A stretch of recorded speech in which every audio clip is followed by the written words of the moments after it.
The movie kicks off with Emily and Matt. They're living this super quiet, totally normal suburban life with their kids. Their teenage daughter Alice has a bit of an attitude and lives in her own world, while their son Leo spends all day glued to his screens. But what these kids have absolutely no clue about is that their boring, everyday parents actually used to be highly lethal CIA agents. They completely walked away from that deadly lifestyle just to protect their family. One day, Emily tries to set up a family movie night, but Alice totally blows it off, making up a lame excuse about having to study. After dropping the kids at school, Emily and Matt head home. Later that night, Emily starts getting super anxious because Alice still hasn't come back. She notices Alice's laptop lighting up with non-stop notifications. Even though Matt tells her to drop it, Emily can't help herself. She tries to get into the laptop and actually finds the password written right on a sticky note. She quickly logs in and reads messages showing that Alice sneaked out to an event called the Chemical Apocalypse. Leo chimes in, dropping the bomb that this isn't just a regular hangout, it's a hardcore underground club known for heavy drinking and drugs. Hearing this,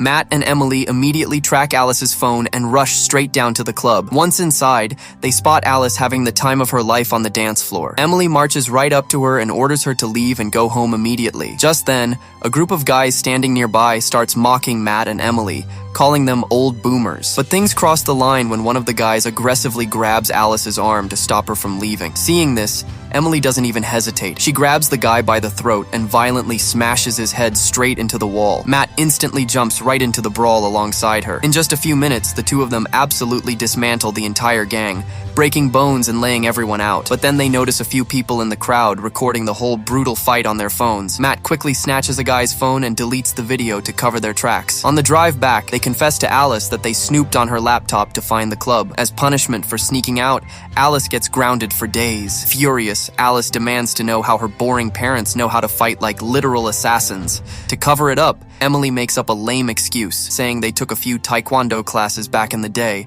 but Alice absolutely doesn't buy it because nobody learns to fight like that from a couple of basic martial arts classes. As soon as they get home, Alice snaps at Leo, blaming him for snitching on her location. Leo lies straight to her face, swearing he didn't tell them anything. The very next morning, Emily and Matt's former CIA boss, Chuck, suddenly shows up right outside their house. Seeing him, Matt is completely shocked and asks how the hell he found them. Chuck reveals that despite Matt deleting the video, other clips of their insane club fight went totally viral on the internet overnight. Panicking, Emily tells Chuck to step inside, but Chuck says they are completely out of time. Chuck gets straight to the point. He tells Emily that her ex-boyfriend, Baron, was actually a traitor, and now he has teamed up with a ruthless enemy named Gore to hunt them down. Chuck drops a heavy warning, saying if he was able to track them down from the video, Gore is definitely already on his way. Emily is totally confused, wondering what these guys could possibly want from them after all these years. Chuck reveals that a highly classified item called the ICS key went missing from a plane crash wreckage, and Gar is convinced that Matt and Emily have it. Chuck warns them that the house is no longer safe, but before he can even finish his sentence, a sniper bolt from a distance hits Chuck, killing him instantly. Before Matt and Emily can even process what just happened,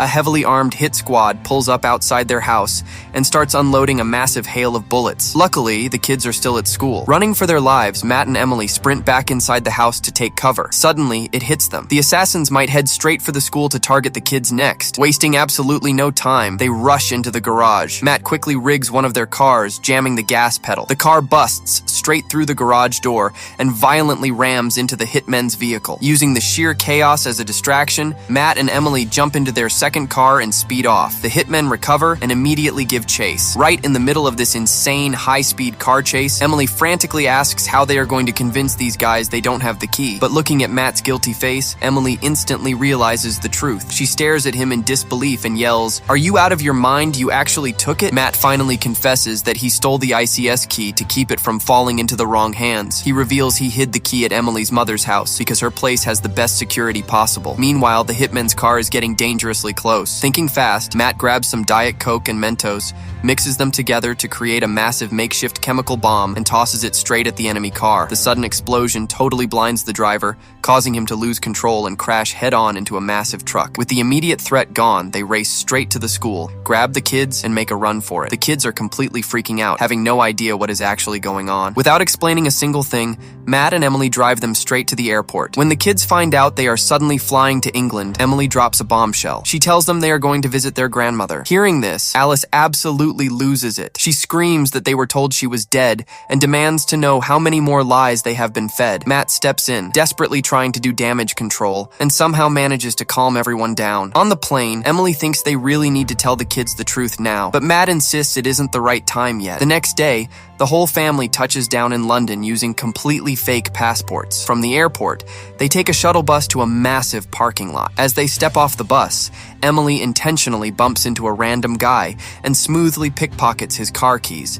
slipping them right to Matt. Seconds later, Matt rolls up in the guy's stolen car and lies to the kids, telling them he just rented it. But little did Matt and Emily know, one of Gore's goons was sitting right there on that bus, secretly pinging their location to his boss. Meanwhile, Baron's facial recognition software at the airport flags them too. Baron has been hunting that ICS key like a madman for 15 years. He tells his crew, "Forget catching the parents. They're too good. Shadow the kids. They're teenagers. They're bound to screw up." The second they jump into the stolen car, Matt and Emily snatch the kids' phones and snap their SIM cards in half. But the tank is empty and Leo is starving, so they're forced to hit a local gas station. Matt hands the kids some cash for snacks while he pumps gas. Inside, Alice and Leo start whispering. They know those passports were fake. Alice grabs Leo's gaming device, hops on the Wi-Fi, and Googles the name on the passport, Jeffrey Baker. Turns out the guy died back in 1952. Now they're 100% sure their parents are actual criminals. Outside, Matt and Emily are trying to figure out their next move when Gar's hitmen suddenly surround them. Baron gets the ping on their location too. Before the goons can even pull their triggers, Matt grabs the gas nozzle, sparks a lighter, and turns it into a makeshift flamethrower, roasting the enemies. Emily snatches a weapon and starts wrecking the rest of the squad. Inside the store, the kids are watching in total shock as their boring parents go full John Wick on everyone. After the brawl, Matt throws the kids into the car and floors it. But down the road, Baron and his team are heading straight for them. Thinking fast, Matt shoots the restraining chain on a massive truck. The chain snaps and heavy steel pipes crash onto the road, completely blocking Baron's path. Baron is left fuming as they disappear. Inside the car, the kids are freaking out and demanding answers. Finally, Matt drops the truth bomb. "We're not terrorists, we're CIA agents. And this whole mess, it started 15 years ago." Flashback to 15 years ago. Their mission was to infiltrate the mansion of a terrorist named Gar and steal the ICS key, the master drive that controls the world's most vital security systems. Gar was throwing a birthday party for his son. Emily smoothly lifts Gar's fingerprints and voice recording, slips into his office, and snatches the key. Alarms go off and guards swarm them, but the duo fights their way out and makes a clean getaway. Their boss, Chuck, takes them to Baron, Emily's ex, who had a private jet waiting. Mid-flight, Matt wants to celebrate, but Emily reveals she's pregnant. Matt is thrilled, but suddenly Emily feels sick. She heads to the bathroom, but the flight attendant pulls a gun and demands the ICS key. Matt tosses the key in the air to distract him, and Emily lunges. In the struggle, a stray bullet hits the pilot, sending the plane into a nosedive. The rogue attendant grabs a parachute and the key, but as the plane clips a mountain, he gets sucked out the door. With the plane seconds away from crashing, Matt straps the last parachute onto Emily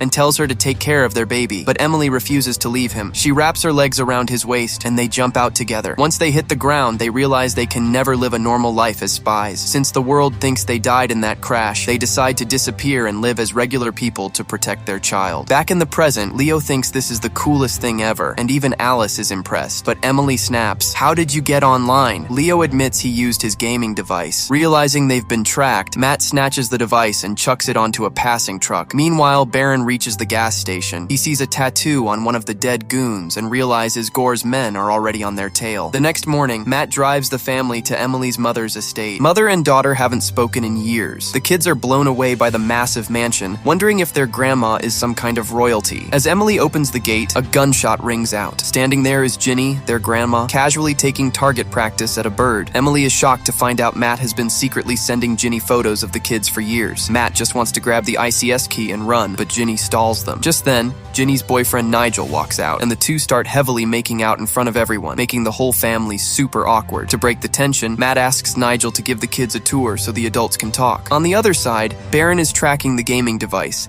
but he quickly realizes Matt played him. However, his tech guy reports they've tracked the stolen car to a massive estate. Baron realizes the mansion belongs to Ginny, a legendary, highly lethal former MI6 agent. Baron tells his team they need special clearance to breach the property. He sees in the file that Emily is Ginny's daughter, but he keeps that secret from his crew. Inside the mansion, Nigel is showing off his spy gadgets and bragging about his secret agent training. Alice gets bored and wanders off. Down in the basement, Matt reveals he hid the ICS key in this house 15 years ago. ago. Ginny loses it, yelling that he brought death to her doorstep. Emily finally snaps too. Mom, you never cared about me. You shipped me off to America. I swore I'd never raise my kids the way you raised me. Ginny fires back. Oh yeah? Well, look at you now. Your own daughter hates your guts. That cuts Emily deep. Standing in the shadows, Alice sees her mom crying and feels like a total brat. She marches up to Ginny and says, I don't hate my mother. Don't ever say that again. Ginny just smiles and tells her that no kid truly hates their parents. They just get mad. She admits Emily is a much better mother than she ever was. Suddenly, a massive explosion rocks the house. A swarm of heavily armed goons blasts through the gates and storms the mansion. Oblivious to the chaos, Matt and Emily are down in the old wine cellar, where they finally manage to dig out the hidden ICS key. But then they hear the roar of helicopters and realize they're under attack. They sprint upstairs, only to find Ginny and Nigel tied up like Christmas presents. Emily quickly cuts her mom loose, and they frantically bolt out to find the kids. When they reach the main hall, their hearts drop. A dozen goons have guns pressed right against Alice and Leo's heads. Matt and Emily know they're hopelessly outnumbered. To save their kids, Matt throws in the towel and agrees to hand over the key. But then the mastermind steps out of the shadows, and they can't believe their eyes. It's their old boss, Chuck. The guy is alive. Chuck reveals the sniper shot, and the blood they saw earlier were all fake. And get this, Baron isn't the villain. He's actually one of the good guys. Turns out 15 years ago, when that plane went down, the CIA blamed Chuck for the botched mission, and his entire career went down the drain. Now, he's out for revenge and wants to cash in on the key himself. Chuck snatches the key from Matt and hands it to his hacker to verify it. Meanwhile, the goons think Ginny is still tied up and helpless. Huge mistake. Taking advantage of the distraction, Ginny pulls out a hidden tranquilizer gun and starts dropping guys like flies. When more goons swarm in, this badass grandma goes full savage, using kitchen knives and frying pans to wreck the entire squad. During the chaos, Nigel takes a bullet. As the goons get distracted, Matt and Emily jump into the fight and start breaking bones, but Chuck pulls a gun back on the kids, forcing them to freeze. Right then, someone sneaks up from behind and knocks Matt and Emily out cold. When they wake up, Ginny is there, but Chuck and his men have already vanished, kidnapping the kids in a helicopter. They check the CCTV, but the chopper's tail number is a total blur. However, Matt spots Leo in the footage, giving a subtle thumbs up to the camera. Matt realizes he's intentionally flashing his fitness tracker ring. He immediately hacks the signal and traces the location to a massive art museum in London. That night, Matt and Emily suit up and head to the museum. Security is top-notch, so they're forced to leave their weapons outside and sneak in empty-handed. Meanwhile, Chuck has demanded an insane amount of money from Gore for the key. Gore thinks Chuck is playing him, so he orders his men to storm the place and take the key by force. Up on the museum roof, Chuck gathers a group of international buyers. To show off the key's absolute power, he has his hacker shut down London's entire power grid. In seconds, the museum and the city are plunged into darkness. Down below, Matt and Emily realize Chuck is running a live demo from the roof. They spot Gore's goons getting into an elevator, so they quietly slip in right behind them. Up on the roof, Chuck is arrogantly flexing the key's power. He has the hacker open the Navy's massive flood barrier on the river, the only thing stopping the ocean from flooding the city. Panic erupts at the naval base. The buyers are blown away, and one guy immediately buys the key for $250 million.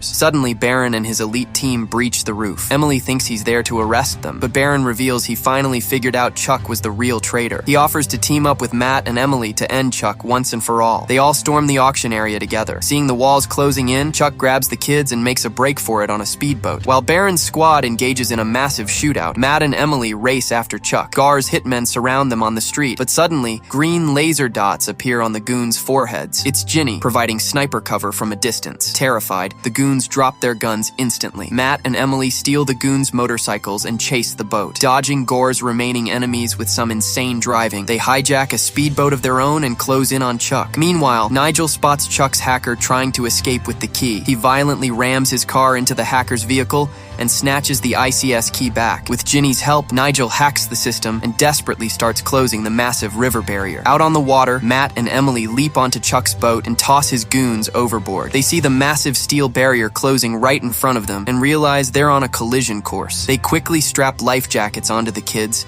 and toss them into the water to safety. Then, the two of them team up to absolutely beat the living daylights out of Chuck. At the last possible second, Matt and Emily dive into the river. Before Chuck can even react, his speedboat slams head-on into the solid steel barrier. The boat erupts into a massive fireball, ending Chuck for good. Emerging from the water, Matt praises Leo for his quick thinking. Crying tears of relief, Emily hugs Alice tight. Letting go of all the past drama, Emily finally embraces her mother Ginny, too. After years of secrets and running, the entire family is finally safe, reunited, and happy. And with that, this insane story comes to an end. Let me know what you guys thought of the video down in the comments. And don't forget to hit that subscribe button. I'll see you in the next video. Until then, goodbye.